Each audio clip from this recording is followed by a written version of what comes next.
talk about healing after forgiveness and what that really means. Um, so many times you hear people talk about, I've forgiven them, but I'm still pissed off, or I'll never forget, or, still very angry at the person, at the offender. And there's two reasons why. One, you haven't truly forgiven, or two, you've forgiven, but you haven't healed. A lot of people think that you can heal without forgiveness. Personally, I don't believe that, because for me, forgiveness and healing comes with peace. And it's hard for me to move forward and heal if I haven't released, if I don't have peace from something that's happened in the past. So if I'm just stuffing it away or trying to cover it up with other things, because I'm so angry and I think that I can heal, then I think it's impossible. It's just like closure. And for me, forgiveness is one sided closure. Sometimes you're not going to get that other person to say, you know what, I did this to you because, I was going through a rough time in my life, or you didn't deserve it, I'm sorry. Sometimes you're not going to get that, but you still have to move on. And for me, that means I have to forgive that person. Forgiveness doesn't mean I'm telling you that you're right, or I'm giving you the leeway to, damage me and disrespect, dishonor, dismiss me in any way that you feel fit. It's saying, I verbally release you from everything that you owe me. So, I was talking to someone about a week ago about forgiveness. They had texted me and said that they've forgiven this person, but they noticed that they're still dealing with anger and resentment, and it's still coming up. And so for me, I know this person, I know that they have genuinely forgiven this other person, but off the top, I realized, okay, you're not healed. That's the problem. You're not healed. You have forgiven them, but you haven't healed. So there are two techniques that I use when it comes to forgiveness, because even in my own life, I still have times where things come up, and for me, that's an indication that I'm not healed.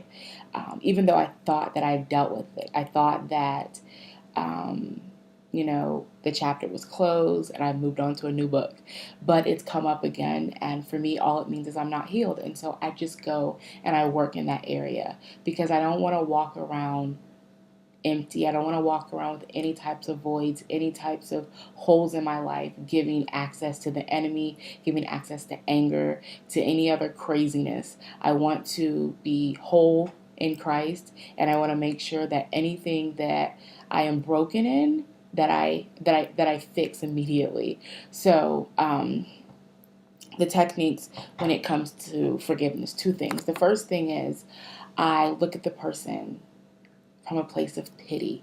I change the way I look at this person. And I know that that sounds crazy, but I've even coached women, one in particular, that I told her, I said, because she had a really, really strained relationship with people that were close to her. And I told her, I said, change the way you look at them, and the way that you look at these people, the way that you feel about these people will change.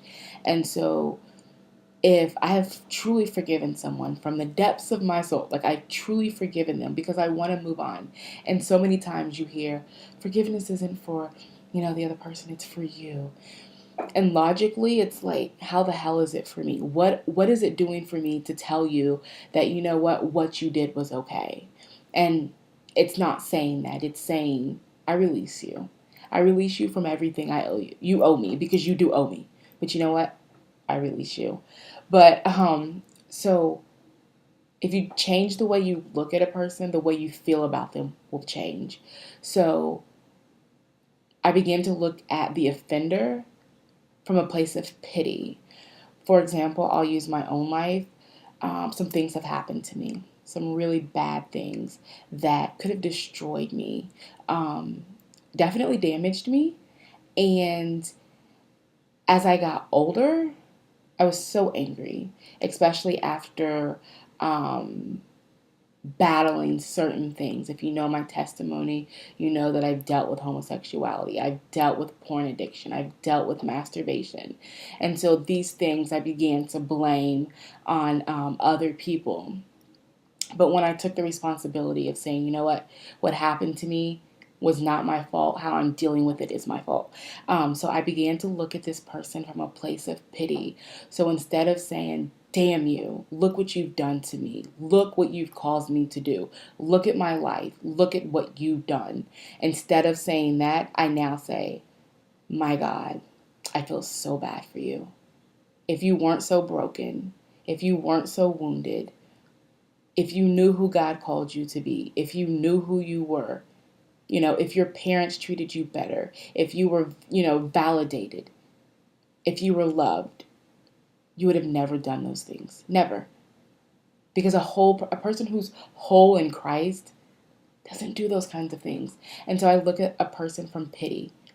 Oh my God, I feel so bad for you. So it doesn't erase what they've done to me. By no means. It doesn't okay it. But I just change the way I look at them. And my God, you're a broken person. And I know that if you knew better, you would have done better. That's first thing. I look at them from a place of perspective or a place of pity. I change my perspective because when I change the way I look at them, the way I feel about them changes. Secondly, I realize that forgiveness, I think of forgiveness as a physical cord, a leash even, that's attached to myself to the feelings, the pain, the wounds, the negative emotions, the negative mindsets, the unworthiness, everything that comes along with their behavior. I visualize myself being attached to it by a cord called forgiveness. And when I forgive this person, I cut the cord that connects me to all of that stuff. Not to that person, because there's a lot of good people that have done grimy stuff. And sometimes relationships can be mended and built again. And so it doesn't necessarily mean that you've cut these people out of your lives.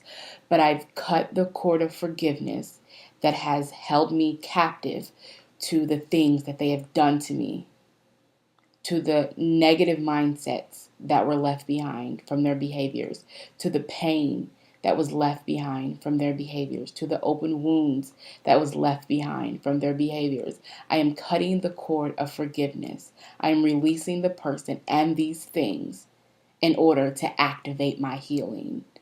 So with that, I will say that forgiveness isn't a feeling.